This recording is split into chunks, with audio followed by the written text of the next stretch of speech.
मध्य प्रदेश के शहडोल में रेत माफिया की गुंडागर्दी सामने आई है। पटवारियों के दल पर रेत माफिया ने हमला किया है और एक पटवारी को ट्रैक्टर से कुचल दिया है।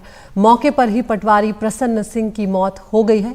रेत भरी ट्रैक्टर के साथ आरोपी ड्राइवर जो है वो फरार है। दरअसल ये अवैध रेत उत्खनन को रोकने गए थे पटवारी प्रसन्न सिंह, जब रेत माफिया जो है वहां पर हावी हुए और उन्होंने इस तरह से सीधे पटवारी को ट्रैक्टर से कुचल दिया है। पटवारियों के दल पर एक तरह से यहाँ पर हमला किया गया है। देवलोंद थाने के गोपालपुर की ये वारदात फिलहाल बताई जा रही है। मामले पर सियासी आरोप प्रत्यारोप जो है वो भी तेज हो गए हैं, लेकिन फिलहाल ये बेहद एक परेशान करने वाली जानकारी जो है वो शहडोल से सामने आ रही है। तो यहाँ पर आपको सबसे पहले जो डीएम है शहडोल की वंदना वैद्य, उनका बयान सुनवाते हैं। 4 हमारे जो पटवारी थे जिनको कि उस क्षेत्र में लगातार 3 दिन तक वो जब्ती में सहयोग कर रहे थे, उनको वहां पे कार्रवाई करवा रहे थे। वो रात को सिर्फ ये मौका देखने के लिए वो गए थे कि अब और कोई रेत तो नहीं बची या कोई घटना नहीं हो रही। तो उसी वक्त एक ट्रैक्टर निकला जिससे उन्होंने सिर्फ मात्र पूछताछ के लिए उसमें रोक के बस जानकारी लेना चाही। तो उसने हमारे पटवारी प्रसन्न सिंह उसको वहां पे उसने कुचल के उसको मार दिया। जो मुख्य आरोपी था उसको भी हमने राउंड अप कर लिया है। साथ ही प्रकरण भी दर्ज हो चुका है। माननीय एडीजी साहब के द्वारा रात में ही इसमें 30,000 रुपए का इनाम भी घोषित कर दिया गया था आरोपी पर।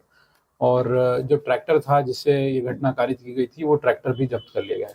मौके पर जो मुख्य आरोपी था उसको अरेस्ट कर लिया गया है, उससे पूछताछ की जा रही है और अगर इसमें अन्य भी आरोपी होंगे तो उनकी भी गिरफ्तारी शीघ्र की जाएगी।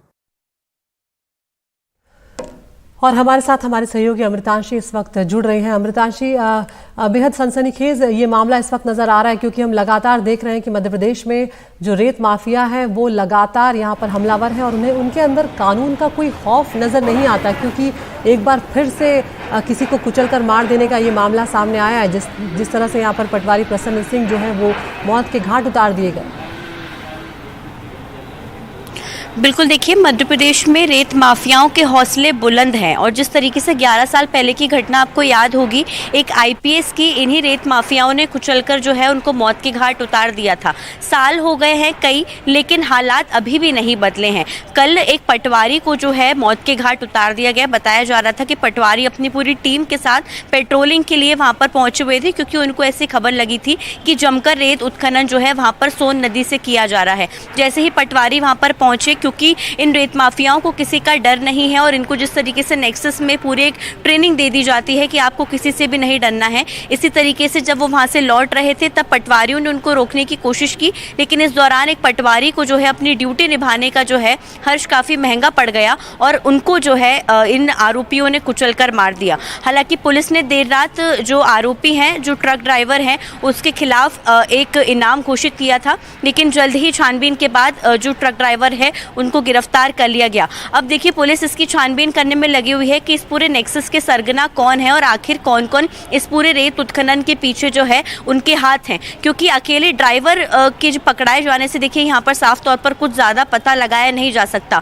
ये रेत जो है कहाँ से लाई जा रही थी, किधर को जा रही थी और ऐसे कितने ट्रक जो है उनके मुख्य सरगना उनके हैं, चल रहे हैं, ये सब बातें भी पता लगाना बेहद ही ज़्यादा ज़रूरी हो गई हैं। इसी कारण जो है अब पूरी छानबीन में पुलिस तेज़ी से लगी हुई है। हालांकि अब कानून राज की जो एक बात की जाती है मध्य प्रदेश में बार बार सरकार की ओर से, उस पर ये खास तौर से एक बड़ा सवाल है, क्योंकि सरकार लगातार दावा करती है कि अवैध रेत उत्खनन को रोकने में लगातार जो है सफलता प्राप्त की गई है, खासतौर से अगर हम ग्वालियर चंबल इलाके की बात करें, लेकिन कहीं से कहीं तक देखिए ये अभी नहीं नजर आ रहा है और जो ऐसे आरोपी हैं उनके लगातार हौसले बुलंद होते जा रहे हैं। कड़ी कार्रवाई की जाहिर सी बात है यहाँ पर काफ़ी ज़्यादा ज़रूरत है, क्योंकि जो अधिकारी या कर्मचारी अपनी ड्यूटी निभाते हुए इस दौरान पर नजर आते हैं उनके साथ तो ऐसे हश्र होते हैं और अगर कड़ी कार्रवाई नहीं होती है तो ऐसे माफियाओं को, आरोपियों को और भी ज़्यादा हौसला मिल जाता है आगामी समय में ऐसी चीज़ें करने का। इसलिए खास तौर से कड़ी कार्रवाई की बात जो है सरकार के प्रतिनिधियों की ओर से की जा रही है।